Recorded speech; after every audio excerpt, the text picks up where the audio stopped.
In third question क्या कहा गया है, on comparing the ratio a1 upon a2, b1 upon b2 and c1 upon c2 find out whether the following pair of linear equations are consistent or inconsistent। तो हमने क्या देखा था, देखिए हमने क्या देखा था कि a1 upon a2, सबसे पहले हम चेक करते हैं कि b1 upon b2 के इक्वल है या नहीं है। अगर इक्वल नहीं है तो यहीं पर हमें क्या पता लग जाता है कि ये जो है इंटरसेक्टिंग लाइंस हैं।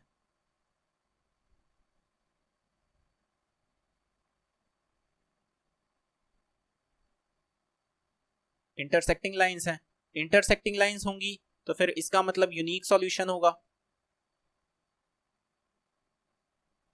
और अगर यूनिक सॉल्यूशन होगा तो इसका मतलब क्या होगा कि कंसिस्टेंट होगा। जो पेयर ऑफ लीनियर इक्वेशंस दी गई हैं हमें वो क्या होंगी, कंसिस्टेंट होंगी। इसके बाद हम देखते हैं कि अगर a1 अपॉन a2 इक्वल है b1 अपॉन b2 के, तो फिर हम क्या करते हैं, चेक करते हैं c1 अपॉन c2 के। अगर a1 अपॉन a2 इक्वल है b1 अपॉन b2 इक्वल है c1 अपॉन c2 के, तो फिर क्या हो जाता है, कोइंसिडेंट लाइन हो जाती है। कोइंसिडेंट लाइंस, और कोइंसिडेंट लाइंस जो होती हैं उनके मेनी सॉल्यूशंस हो जाते हैं, इन्फिनिट मेनी सॉल्यूशंस। और अगर मेनी सॉल्यूशंस हो जाते हैं तो फिर ये क्या हो जाता है, डिपेंडेंट कंसिस्टेंट। हम सिंपली क्या लिख सकते हैं, कंसिस्टेंट भी लिख सकते हैं, क्योंकि हमसे क्या पूछा गया था, कंसिस्टेंट। और तीसरा जो होता है that is a1 upon a2, अगर ये इक्वल होता है b1 अपॉन b2 के, नॉट इक्वल होता है c1 अपॉन c2 के, तो let me right it here, a1 upon a2 equal हो जाता है b1 upon a1 upon a2 equal आता है b1 अपॉन b2। तो फिर हम क्या करते हैं, c1 अपॉन c2 के चेक करते हैं, बट वो है अनइक्वल। तो फिर क्या होता है, ये पैरेलल लाइंस होती हैं, ठीक है। और पैरेलल लाइंस जो हैं वहां पर कोई भी कॉमन पॉइंट नहीं मिलेगा, तो इसका मतलब ये क्या हो जाएंगी, नो सॉल्यूशन। नो सॉल्यूशन का मतलब इनकंसिस्टेंट। इस तरह से हम करेंगे। तो हम यहां पर भी सेम चीज देखेंगे, a1 upon a2, b1 upon b2 और c1 अपॉन c2 को कंपेयर करते हुए, और इसके बाद जोन सा भी हमें वो आएगा, जो भी हमें कोइंसिडेंट मिलेंगी या इंटरसेक्टिंग मिलेंगी या पैरेलल लाइंस मिलेंगी, उसके बाद हम सॉल्यूशन देख लेंगे और कंसिस्टेंसी या इनकंसिस्टेंसी उन पेयर ऑफ लीनियर इक्वेशंस को देख लेंगे। तो सॉल्यूशन लिखते हैं, solution 3x plus 2y is equal to 5। इसे हम क्या लिखेंगे, 3x plus 2y minus 5 is equal to 0, क्योंकि स्टैंडर्ड फॉर्म क्या होता है, a1x plus b1y plus c1 is equal to 0, ये होता है। तो इसलिए हमें ये जो 5 जो था, सारी टर्म्स जो है वो इक्वालिटी के LHS पे लाना पड़ेगा। तो a1 इज इक्वल टू कितना होगा, a1 is equal to 3, b1 is equal to 2 and c1 is equal to minus 5। फिर हम क्या करेंगे, जो सेकंड इक्वेशन है वो लेंगे 2x minus 3y is equal to 7। यहां पर भी सेम चीज है, तो हमें क्या करना पड़ेगा, 2x minus 3y minus 7 is equal to 0। Here या हेयर क्यों लिखें, यहां पर भी जो a2 है वो कितना है, 2। यहां पर भी a2 b2 और c2 निकालेंगे, तो a2 कितना है 2, b2 is minus 3 and c2 is minus 7। ठीक है, आगे देखते हैं।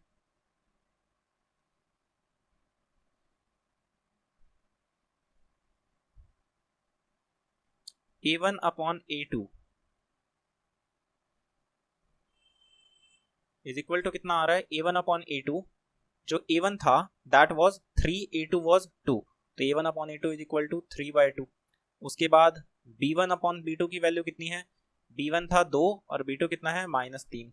उसके बाद c1 upon c2 is equal to -5 upon -7। तो इसका मतलब क्या हुआ, 5 अपॉन 7। क्यों, क्योंकि ये जो माइनस माइनस है वो कैंसिल आउट हो जाएंगे। तो हम क्या देख पा रहे हैं कि 3/2 2/3 के इक्वल नहीं है। Here a1 upon a2 not equal to b1 upon b2। this implies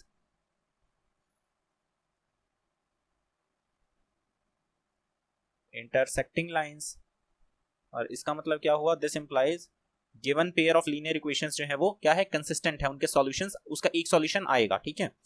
given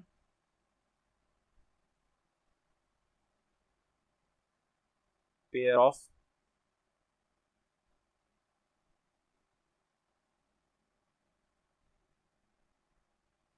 are consistent. Okay, then second part में भी वही चीज करनी है। 2x minus 3y is equal to 8 and the another equation is 4x minus 6y is equal to 9। तो हम solution करते हैं। 2x minus 3y is equal to 8, यहां पर a1, यहां पर पहले हम इसको रीअरेंज करके लिख लेते हैं। 2x minus 3y minus 8 is equal to 0, a1 is equal to 2, b1 is equal to minus 3, c1 is equal to minus 8। ठीक है, उसके बाद जो सेकेंड इक्वेशन है that is 4x minus 6y is equal to 9। उसको rearrange करके लिखेंगे तो क्या हो जाएगा, 4x minus 6y minus 9 is equal to 0। फिर a2 की वैल्यू कितनी है 4, b2 की वैल्यू कितनी है माइनस 6, c2 की वैल्यू कितनी है माइनस 9। अब a1 upon a2 is equal to कितना है 2/4 इज इक्वल टू 1/2। उसके बाद b1 अपॉन b2 की वैल्यू कितनी है,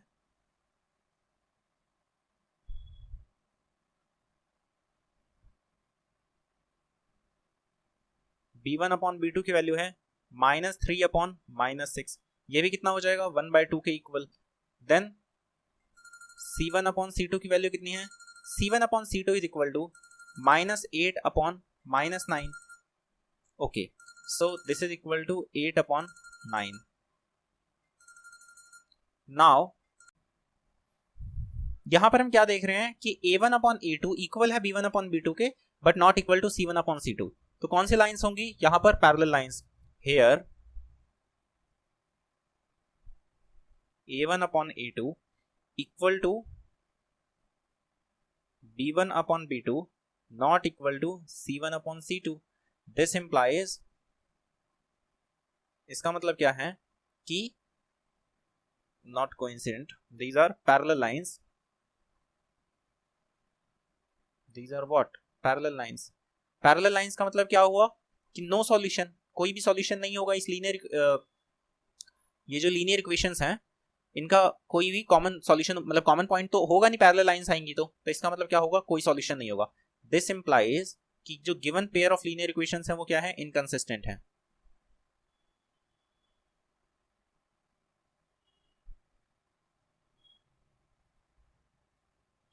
given pair of linear equations are inconsistent।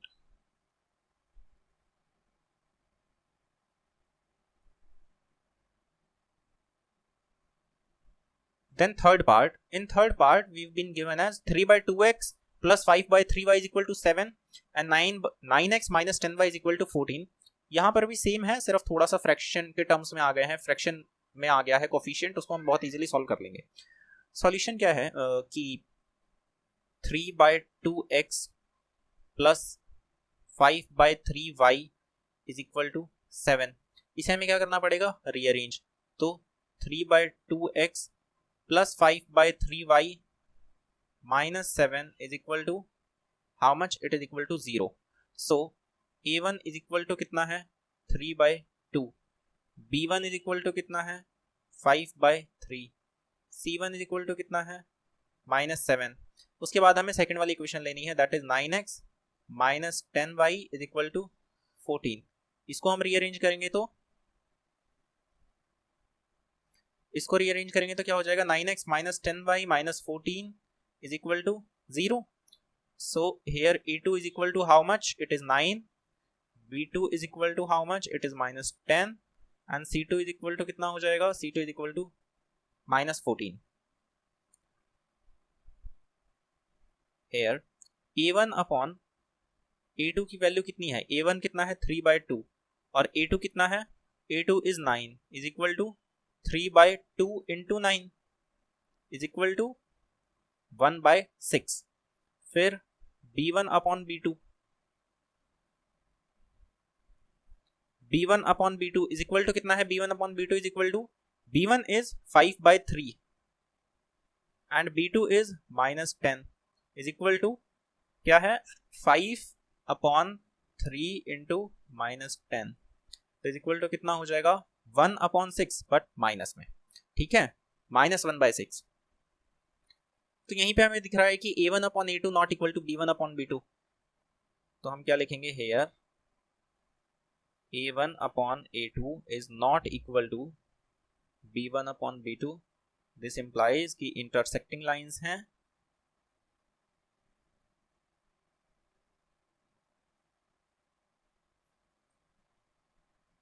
Intersecting lines. This implies, इसका मतलब क्या हुआ कि गिवन इंटरसेक्टिंग लाइंस कौन, इंटरसेक्टिंग लाइंस इन दोनों इक्वेशंस को प्लॉट करने के बाद, ठीक है, बट हम नॉर्मली लिख सकते हैं कि इंटरसेक्टिंग लाइंस है। तो given equations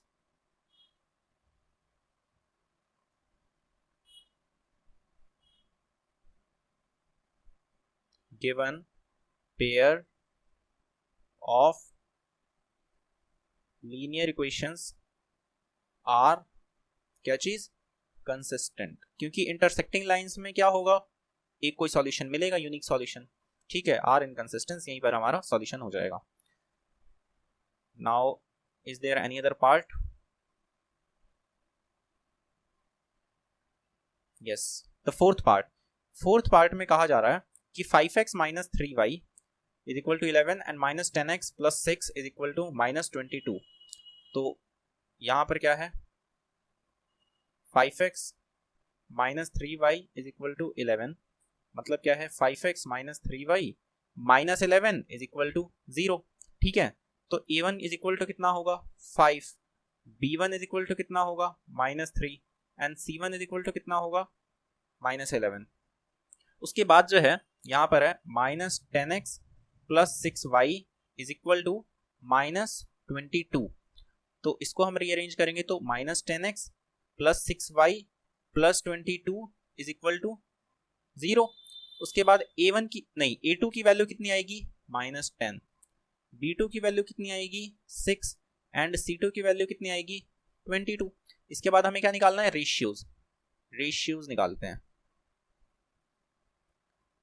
a1/a2 is equal to कितना होगा, 5/-10 इज इक्वल टू -1/2। b1/b2 की वैल्यू कितनी होगी, b1/b2 is equal to, b1 was -3, b2 is 6 is equal to -1/2 and c1/c2 is equal to, c1/c2, c1 कितना था, -11 एंड c2 was 22 is equal to -1/2। हमें क्या दिख रहा है कि तीनों ही इक्वल हैं। Here this is fifth।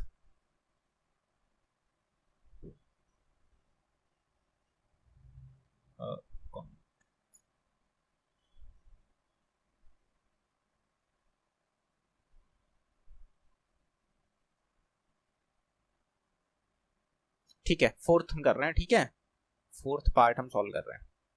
Actually मेरी स्लाइड्स जो हैं वो ओवर हो गई थी, शायद मैंने सेकंड से स्टार्ट कर दिया, मैंने 3 स्लाइड्स अलॉट किया था इसको, इस वाले क्वेश्चन के लिए, तो मैंने सेकंड से किया तो वो खत्म हो गई शायद। ठीक है, यहाँ पे कर लेते हैं। हेयर यहाँ पर हमें क्या दिखाई दे रहा है कि जो a1/a2 ये इक्वल है b1/b2, ये इक्वल है c1/c2 के। दिस इंप्लाइज कि ये जो है ये क्या है, coincident lines.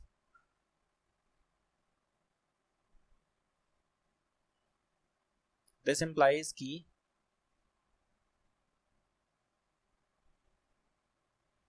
this, or we can also write given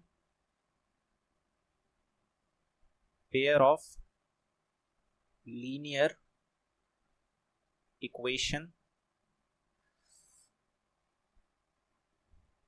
will have infinite many solutions, बहुत सारे solutions हो जाएंगे। इसका मतलब क्या होगा कि consistent है। This implies कि given pair of linear equations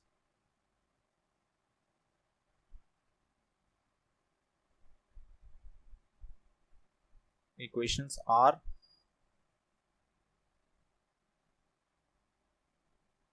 consistent। उसके बाद करते हैं फिफ्थ में हमें इक्वेशंस दी गई हैं तो सॉल्यूशन शुरू करते हैं। 4/3x प्लस 2y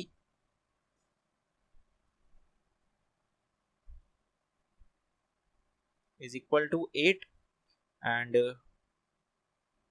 फिर हम इसे क्या करेंगे, रीअरेंज करेंगे। ठीक है, रीअरेंज करेंगे तो 4/3x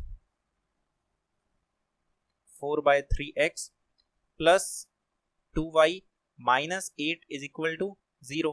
तो a1 की वैल्यू कितनी होगी 4/3, b1 की वैल्यू कितनी होगी 2 एंड c1 की वैल्यू कितनी होगी -8।